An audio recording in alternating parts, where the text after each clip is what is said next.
आज भारत जोड़ो न्याय यात्रा का 22वां दिन है और राहुल जी धनबाद से आज बोकारो आ पहुंचे हैं। बोकारो जो इस्पात शहर के नाम से जाना जाता है। जब लोग कांग्रेस पार्टी और कांग्रेस नेतृत्व से पूछते हैं 70 साल में क्या किया, जवाब बोकारो में उनको मिलेगा। बोकारो, भिलाई, रूरकेला, भाखरा नंगल, दुर्गापुर, सिंदरी, धनबाद, ये सब पब्लिक सेक्टर का प्रतीक है, जिसकी कल्पना पंडित जवाहरलाल नेहरू ने की थी और जिसके नींव पंडित जवाहरलाल नेहरू ने रखा था। और इसी शहर में ठीक 50 साल पहले इंदिरा गांधी जी ने बोकारो इस्पात कारखाने का पहला ब्लास्ट फर्नेस की शुरुआत की थी। तो हमें बहुत खुशी है कि आज हम बोकारो आए हैं।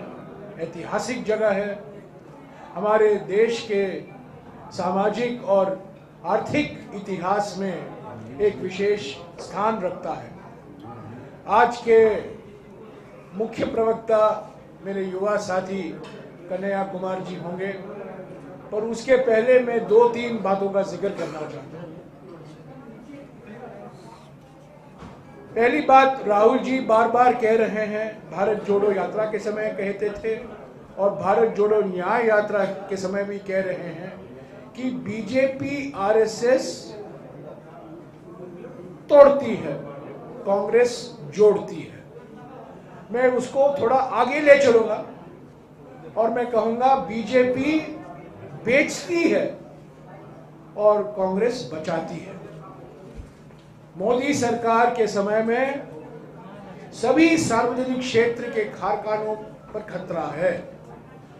हमारे बंदरगाह बेचे जा रहे हैं, हमारे हवाई अड्डे बेचे जा रहे हैं, हमारे इस्पात के कारखाने भी बेचे जा रहे हैं। और एक दिन आएगा, नरेंद्र मोदी जी अगर प्रधानमंत्री रहेंगे, भिलाई, बोकारो, दुर्गापुर सब कारखाने बेचे जाएंगे, कुछ 1-2 पूंजीपतियों के फायदे के लिए। तो ये खतरा है, सबसे बड़ा खतरा यही है। और हमारे देश में पब्लिक सेक्टर, बोकारो जैसे कारखाने न केवल आर्थिक महत्व रखते हैं, पर यह सामाजिक महत्व भी होता है, क्योंकि पब्लिक सेक्टर में अनुसूचित जाति और अनुसूचित जनजातियों के लिए रोजगार सुरक्षित होता है। वो रोजगार खतरे में है निजीकरण की वजह से। और दूसरी बात यह है कि जब पब्लिक सेक्टर कंपनियां बनाए जाते हैं, खोले जाते हैं, देश भर के लोग वहां आते हैं, तो ऐसा कहा जा सकता है पिछले 7 दशकों में पब्लिक सेक्टर बनते गए, लोग आते गए, भारत बनता गया।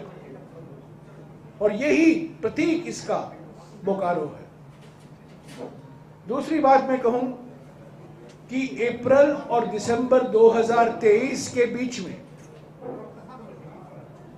इस वित्तीय वर्ष के पहले 9 महीने में इस्पात का आयात 60 लाख टन हुआ है। इस्पात का आयात 60 लाख टन हुआ है। ये पहले पिछले 5-6 सालों में नहीं देखा गया है। और इन 60 लाख टन जो आयात हुआ है, इसमें से करीब 1/3 चीन से आया है। ये हमारे इस्पात, हमारे देश में जो इस्पात बनाते हैं पब्लिक सेक्टर में, प्राइवेट सेक्टर में, टाटा एक मिसाल है झारखंड में, इन पर घोर अन्याय है। एक तरफ 19 जून 2020 को प्रधानमंत्री चीन को क्लीन चिट देते हैं, न कोई घुस आया है, न कोई हमारे जमीन पर बैठा है। और उस क्लीन चिट के वजह से हमें इतनी परेशानी हम भुगत रहे हैं पिछले 4 सालों में।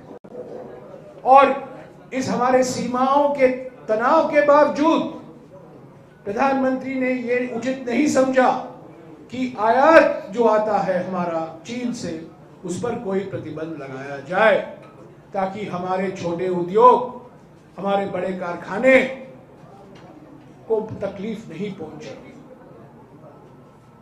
तो ये असली रूप है नरेंद्र मोदी की आर्थिक नीतियों का। छोटे और लघु उद्योग बंद पड़े हुए हैं। 80% जो छोटे और लघु उद्योग स्टेनलेस स्टील के होते हैं वो गुजरात में है, और उसमें से 35% लघु और छोटे उद्योग बंद पड़े हुए हैं क्योंकि सस्ता माल चीन से आ रहा है। एक तरफ आत्मनिर्भर कहते हैं और दूसरे तरफ चीन से सस्ता माल जो आता है उस पर कोई रोक नहीं लगाया जाता। तो ये भी एक अन्याय है, ये हमारे उद्योगपतियों पर अन्याय है। नरेंद्र मोदी के कार्यकाल में 1 या 2 पूंजीपति को फायदा मिला है, पर उद्योग बंद पड़े हुए हैं। उद्योगपति पैसा बना रहे हैं पर उद्योग बंद पड़े हुए हैं। बेरोजगारी बढ़ी है। 45 साल में सबसे ऊंचा बेरोजगारी का दर हम देख रहे हैं, और हर 2 घंटे एक युवा आत्महत्या करता है या करती है बेरोजगारी के कारण। तो क्योंकि हम आज बोकारो में आए हैं, मैंने सोचा इसका मैं एक विशेष जिक्र करूं।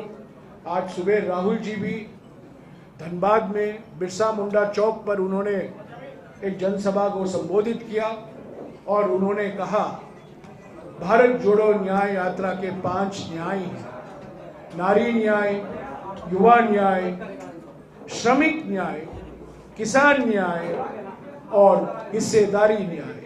और बोकारो जैसे शहरों में श्रमिक न्याय बहुत महत्व रखता है क्योंकि निजीकरण हो रहा है। आज कुछ कोयला श्रमिकों से भी मिले राहुल जी, और उनकी एक ही मांग थी कि हमारा जो कॉन्ट्रैक्ट रोजगार है उसको बंद करें और उसको रेगुलराइज करें। तो ये भी एक अन्याय है हमारे देश के श्रमिकों में। ट्रेड यूनियन, व्यापार संघों को खत्म किया जा रहा है, कॉन्ट्रैक्ट एम्प्लॉयमेंट दिया जा रहा है, वेतन सुरक्षित नहीं है, पेंशन सुरक्षित नहीं है, प्रोविडेंट फंड सुरक्षित नहीं है।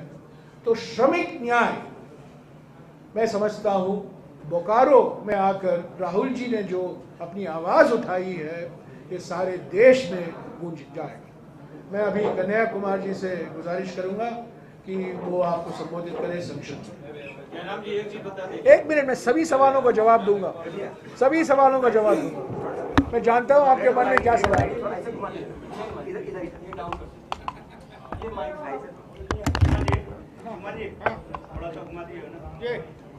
मैंने अभी लंबी बड़ी कहानी सुनाई आपको इस बात के बारे में, मोदी जी के बारे में, उनके नियत के बारे में, पर मैं जानता हूं आपका सवाल और किसी विषय पर होगा, मैं उसका जवाब दूंगा। इसको उन्होंने दीजिएगा। साथियों, सबसे पहले तो आप सबका AICC की तरफ से हार्दिक स्वागत है। और मैं अपनी बात करूं उससे पहले मैं झारखंड की भूमि, जो भूमि है हमारे महान जननायक धरती आबा भगवान बिरसा मुंडा की, उसको हम AICC की तरफ से नमन करते हैं। और आप सब जानते हैं कि हमारी भारत जोड़ो न्याय यात्रा विभिन्न राज्यों से होते हुए अभी बंगाल से झारखंड की महान भूमि पे आई है। और राहुल जी अलग अलग क्षेत्र के लोगों से मिल रहे हैं, किसानों से, आदिवासियों से, मजदूरों से, और इसी क्रम में जो है वो बाबा भोलेनाथ का दर्शन करने के लिए देवघर भी गए, वहाँ जलाभिषेक किया। और आज हमारी यात्रा जो जिसको कहते हैं इस्पात कारखाने का शहर, स्टील सिटी बोकारो में आई हुई है। तो यहाँ आप सबका स्वागत है। जैसा कि जयराम जी ने बताया कि इस भारत जोड़ो न्याय यात्रा का एकमात्र उद्देश्य है कि देश में जो अन्याय की आंधी चल रही है, उस अन्याय की आंधी को रोकने के लिए राहुल गांधी न्याय के पक्ष में खड़े हैं। और यह जो न्याय हम मांग रहे हैं उसमें हम 5 तरह के न्याय की बात करते हैं। और जब हम 5 शब्द बोलते हैं, पंच शब्द बोलते हैं, तो यह भारतीय संस्कृति, परंपरा, इतिहास से बहुत गहराई से जुड़ा हुआ है। आप जानते हैं कि 5 तत्व से शरीर के बनने की बात होती है, पंच कहे जाते हैं। जब कोई विवाद होता है, उस विवाद को सुलझाने के लिए पंच होते हैं, जो 5 लोग मिलकर के न्याय को स्थापित करते हैं। और इसके साथ साथ आपने महाभारत में सुना होगा कि पांडवों की बात की गई है। तो 5 शब्द जो है उसको हमारी संस्कृति और इतिहास में बहुत महत्वपूर्ण माना जाता है। और हमारी पार्टी का और हमारे नेता राहुल जी का यह मानना है कि जब तक भारत में 5 तरह के न्याय की पुनर्स्थापना नहीं होगी, वो न्याय है युवा न्याय, हिस्सेदारी न्याय, नारी न्याय, किसान न्याय और मजदूरों का न्याय, श्रमिकों का न्याय, तब तक जो है इस देश को शक्ति नहीं मिलेगी। और देश कहने का मतलब इस देश में रहने वाले 140 करोड़ लोग। देश का मतलब सिर्फ ये नहीं है कि प्रधानमंत्री के 2-3 दोस्त। और जयराम जी ने कहा कि आज की यह जो भारत जोड़ो न्याय यात्रा है, यह एक वैचारिक यात्रा है और इसमें 2 तरह के विचार का जो है संघर्ष चल रहा है। एक तरफ वो लोग हैं जो बेच रहे हैं और दूसरी तरफ हम लोग हैं जो बचाने की कोशिश कर रहे हैं। क्या बचाना चाहते हैं? बचाना चाहते हैं कि इस देश के लिए कांग्रेस पार्टी ने पब्लिक सेक्टर बनाया और अपने दोस्त के लिए उस पब्लिक सेक्टर को प्रधानमंत्री मोदी जी फ्रेंड सेक्टर में बदल रहे हैं। वो पब्लिक सेक्टर को फ्रेंड सेक्टर बना रहे हैं। फ्रेंड सेक्टर कैसे बना रहे हैं? तो जो एयरपोर्ट देश की जनता का है, देश का है, उसको औने पौने दाम में, मतलब कौड़ियों के भाव में वो अपने दोस्त को दे रहे हैं। और ये रिश्ता क्या है? सिंपल रिश्ता है कि हम तुमको देश की संपत्ति देंगे। उसको हम इस तरह से कहते हैं कि तुम मुझे चंदा दो, मैं तुम्हें धंधा दूंगा। मतलब चुनाव लड़ने के लिए, विधायक खरीदने के लिए, ये सवाल आप पूछेंगे, विधायक खरीदने के लिए हम आपको जो है धन देंगे और आप जब चुनाव जीत जाएंगे तो आप हमको जो है इस देश की संपत्ति दीजिएगा। यही रिश्ता है, एक हाथ ले दूसरा हाथ दे। सवाल यही है ना कि लोकतंत्र को कौन बेच रहा है। और लोकतंत्र को जब बेचा जा रहा है तो लोग जो हैं, लोग कहने का मतलब 140 करोड़ लोग, उनको इस बात पर ध्यान ना जाए, उनका ध्यान इस तरफ ना जाए कि रेलवे उनकी है, एयरपोर्ट उनका है, बोकारो स्टील प्लांट उनका है, तमाम पब्लिक सेक्टर उनका है, उस तरफ उनका ध्यान ना जाए। इसलिए यह जरूरी है कि लोगों को आपस में लड़ाया जाए। ये बहुत पुरानी तकनीक है, ये लोग जो है ब्रिटिशर्स से सीखे हैं। फूट डालो, राज करो, इंसान को आपस में लड़ाओ, डिवाइड डाइवर्ट करो और इस देश की संपत्ति को अपने दोस्त की तिजोरियों में पहुंचाओ। अब आप झारखंड में भी देख लीजिए कि, और सिर्फ झारखंड की बात नहीं है, आप किसी भी स्टेट में चले जाइए, बीजेपी का एकमात्र काम है कैसे एक ही समाज को आपस में लड़ा दिया जाए, कैसे जो है उनके बीच में अंतर्विरोध पैदा कर दिया जाए। और झारखंड के लोग जब आपस में लड़ने लगेंगे तो झारखंड का खान, खदान, फैक्ट्री, खेत, एयरपोर्ट, रेलवे सब अपने दोस्त को बेच दिया जाए। ये मॉडल हम लोगों को समझना पड़ेगा और इस मॉडल के चलते लगातार अन्याय हो रहे हैं। अगर आप किसान की बात करेंगे, किसान आत्महत्या कर रहे हैं। एक साल में 12,000 से ज्यादा किसान आत्महत्या कर रहे हैं, नौजवान आत्महत्या कर रहे हैं, आए दिन महिलाओं के ऊपर अत्याचार हो रहा है, श्रमिकों के साथ अत्याचार हो रहा है।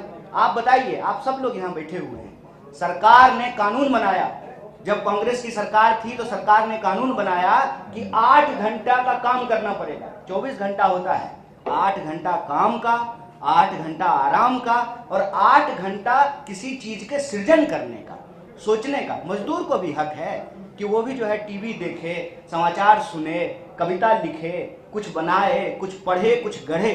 ये जो 8-8 घंटे का नियम बनाया था, कहीं ये नियम अब लागू हो रहा है? आप सब लोग मीडिया सेक्टर में ही हैं, बता दीजिए 8 घंटा काम करते हैं कि 8 घंटा से ज्यादा काम करते हैं? लेकिन आपको मजबूरी में काम क्यों करना पड़ता है?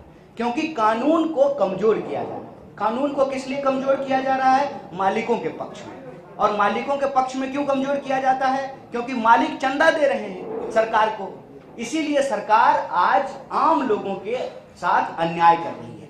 इसीलिए भारत जोड़ो न्याय यात्रा भारत जोड़ो यात्रा का ही एक्सटेंशन है। भारत जोड़ो यात्रा में राहुल जी बार बार बोले कि हम नफरत के बाजार में मोहब्बत की दुकान खोलने चले और जब वो लोगों से मिले तो ऐसा महसूस हुआ कि हर वर्ग के साथ अन्याय हो रहा है, हर वर्ग के साथ, चाहे वो युवा हो, किसान हो, मजदूर हो, महिला हो, सबके साथ अन्याय हो रहा है। और इस अन्याय के खिलाफ न्याय की स्थापना बहुत जरूरी है और इस न्याय के लिए ही भारत जोड़ो न्याय यात्रा चली है।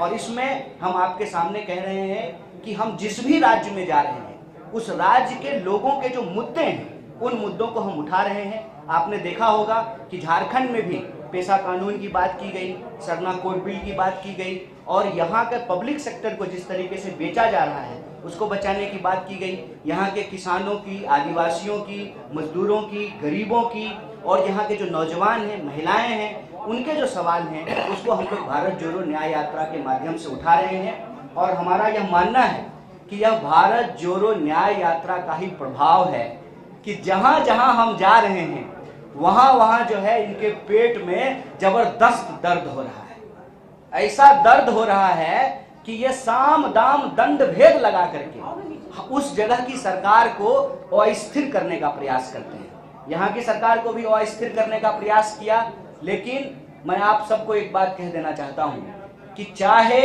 ये जितनी भी ताकत लगा लें, भारत जोड़ो न्याय यात्रा न्याय की पुनर्स्थापना किए बिना रुकने वाली नहीं है। अलग अलग तरीके से ये इसके ऊपर हमला करते हैं, पोस्टर फाड़ते हैं, जो भी ये कर लें, भारत जोड़ो न्याय यात्रा नहीं रुकने वाली है। और हमारा कमिटमेंट यही है कि इस देश में रहने वाले जो 140 करोड़ लोग हैं उनको न्याय स्थापित करके रहेंगे और हमारे देश के संविधान ने जो हमको अधिकार दिया है उस अधिकारों को हम बचा करके रहेंगे। आप सब लोग हमारी बात को ध्यानपूर्वक सुने। आपका बहुत बहुत धन्यवाद। न्याय का हक मिलने तक